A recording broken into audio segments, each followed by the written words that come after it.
Hey guys, Xaryu here, and today I'm going to go over the PvP class tuning for September 26th, which is tomorrow, which is today for you guys that are watching this video. Just posted 3 hours ago, some fresh new content here. Very excited to share this with you guys. Druids nerfed. Yes! Finally, some Feral Druid nerfs. They were so powerful. If you guys haven't been playing much on ladder, Feral Druids have been absolutely destroying everything in 2v2 and 3v3. They're just insane. So let's hop into the changes right away. Shred now deals 25% additional damage instead of 50%. So huge Shred nerf. Rake now deals 50% additional damage instead of 100%. So a Rake nerf. Feral Druids Enraged Maim now cost 5 combo points, where before, guys, correct me if I'm wrong, I don't think it costed any combo points at all. That's crazy. That's a huge nerf. That makes it, should I say not even viable? That makes it really bad compared to what it is right now. Also, Enraged Maim is a 5-second end cap instead of a 6-second end cap. Also, Enraged Maim has a 10-second cooldown instead of a 6-second cooldown. Okay, so all of a sudden we have an ability that you could spam a 6-second cooldown, 6-second end cap goes to a 10-second cooldown, 5-second end cap, and cost 5 combo points. That's crazy. I'm really excited to see that. It's almost an over nerf. I feel like people, maybe Feral Druids, correct me if I'm wrong, but it doesn't seem like Feral Druids are ever going to play Enraged Maim now. It just doesn't seem worth it to lose King of the Jungle, but there it is. There it is. Enraged Maim got absolutely maimed. The damage of the Lunar Inspiration version of Moonfire is reduced by 20%, so a slight nerf to Moonfire. And then Ferocious Wound reduces the max health by 15% instead of 25%. So, Ferocious Wound, guys, was kind of like a curse of fragility. When you ferocious bite someone, it's going to reduce their maximum health. It's less of a reduction, right? It's only 15%. Enraged Maim nerf, Shred nerf, Rake nerf, Moonfire nerf, Ferocious Wound nerf. Ferals just got gutted. Does this mean Feral Druids are going to be bad? No, I don't think so. Feral Druids, before people started playing Enraged Maim, were still good. Feral Druids still, with their stun spec, with their King of the Jungle spec, they're still going to have solid bleed pressure. They didn't need to kill with this Ferocious Wound. It helped, of course, but they don't need it. And I think Feral Druids are still going to be okay. Obviously, huge nerfs, though. So right now, they're just out of this world OP, and now they're going to be in this world OP.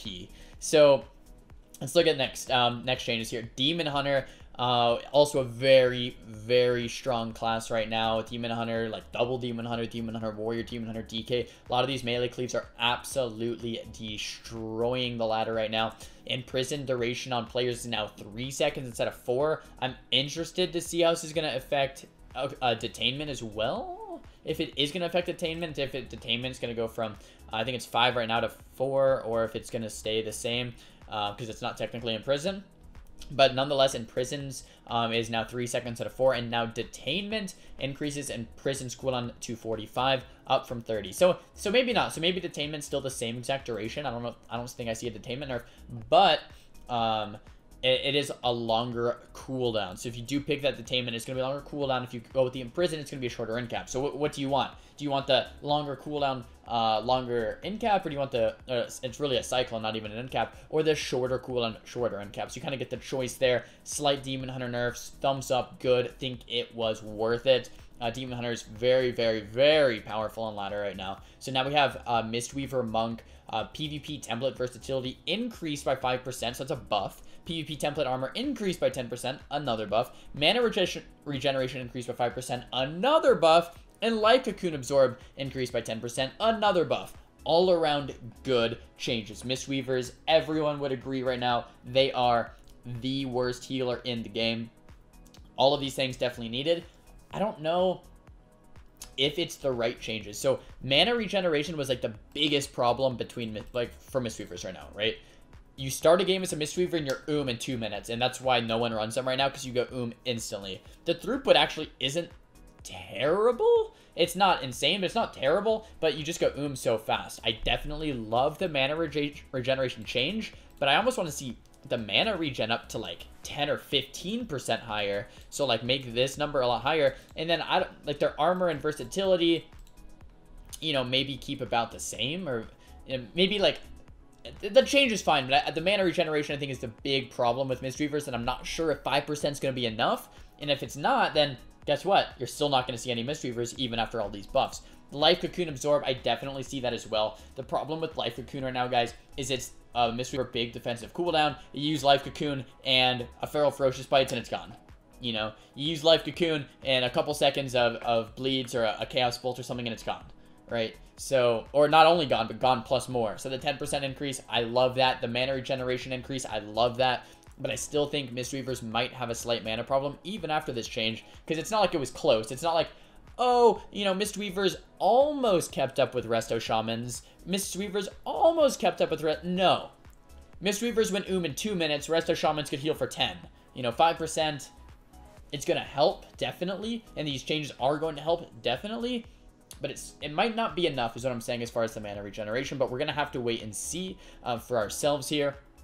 Now, Holy Paladin's Avenging Crusader heals for 175% of the damage dealt instead of 200%. So a slight nerf here to Holy Paladin's wings.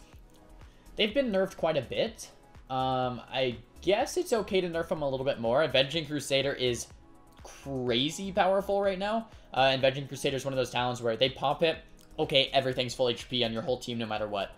You have to either CC it or you have to just keep in mind that everyone's going to be full HP. It's one of the two. So the slight nerf, everything's still going to be full HP. It just might take a little bit longer. So I agree with that change. I don't mind that change. I don't know if it was 100% necessary, but I like it. I definitely like that change. Pally's doing very well right now. I like this change better, right? One of the big topics of discussion right now in PvP for World of Warcraft is don't just nerf the strong, but buff the weak, right? Because if you nerf the strong, something's going to be strong like always, right? So if you keep nerfing the strong, nerfing the strong, nerfing the strong, guess what? After 6 months, after 8 months, after a year, guess what the result is? Everything's weak, everything's boring, it's not very fun, right? So if you want the game to stay fun, not only do you nerf this strong just a little bit, but you want to buff the classes that are weak so that everything's on an even playing field eventually. So I like this change, right? You're buffing the class that's weak. This is nerfing the class that's strong. So I like a little bit of nerfs, but I like the buffs as well. The buffs are definitely really, really good. Resto Shaman Earth Shield now reduces all damage. I'm smiling already. Reduces all the damage the target takes by 10% instead of 15%. Hallelujah, man. This is incredible. Yes. 15%. Okay, so it's still going to be good. It's still going to be good. I guess I shouldn't get too excited. But Resto Shamans, guys, they've been squealing through every single nerf. Every round of nerfs, Resto Shamans have been so OP, and they finally got nerfed. So I'm really happy to see this. Earth Shield, guys, is like one of those talents where if you have Earth Shield up, you're fine. Like, it's crazy. Earth Shield, Riptide, maybe Healing Stream, like, you're good. Which is crazy because it's only, what, a 5 or 6 second cooldown. So definitely needed nerf here. I'm happy to see this. This is something that I would just say that was a good nerf, right? Like, it's not even, oh, should that have, like, that's a good nerf. Other things should be buffed, but this definitely needed to be nerfed. And then here, finally, looking at this last row here, Destruction Warlock's Chaos Bolt damage is reduced by 10% in PvP situations. Okay, that was needed. Chaos Bolt hits pretty hard. It can hit for, like, I think the highest one I've been hit is like 2.9 million, which is crazy. Especially since you have a lower health pool, and if the Destruction Warlock's playing with a Feral, you have an even lower health pool, and 2.9 million is your entire health pool, and then you die in one hit, and that's not fun. But Focus Chaos increases Chaos Bolt damage by 65 instead of 75 here, so that's another slight nerf to Focus Chaos, aka Chaos Bolt, so 2 nerfs to Chaos Bolt so far. Firestone increases critical strike chance by 65 instead of 75, so we have a slight Firestone nerf here. And then Intellect increased by 6%. So what they're doing here is redistributing a lot of the Destruction Warlock damage. They're going to give you more damage on all of your abilities, but less damage on Chaos Bolt, and I think this is great. I think this is great. I think this is the same treatment that mages need. I think Ebon Bolt might hit a little bit too hard. You know, Icy Veins might be a little bit too good, but everything else is a little bit too weak. right? So mage is almost like, okay, from my understanding, if they did the same treatment to mages, you know, reduce Ebb and Bolt damage by 10%, you know, reduce orb damage by 10%, reduce Icy Veins damage by 10%, increase PvP template by 10%. And then boom, all of a sudden mages are feeling a little bit better, a little bit smoother. But anyway, that's another discussion. That's mages. No mage changes today. It feels bad, man, but that's okay. Guys, if you like these videos, we're kind of keep you up to date with all the class tuning, all the class changes. As soon as they come out, make sure to thumbs the video up. If you didn't like the video, thumbs it down. Talk to me in the comments about what you guys think about all these buffs, changes, nerfs, etc. Do you think they're good? Do you think they're bad? Start a discussion down below, and don't forget to subscribe. I'll see you guys next time. Peace!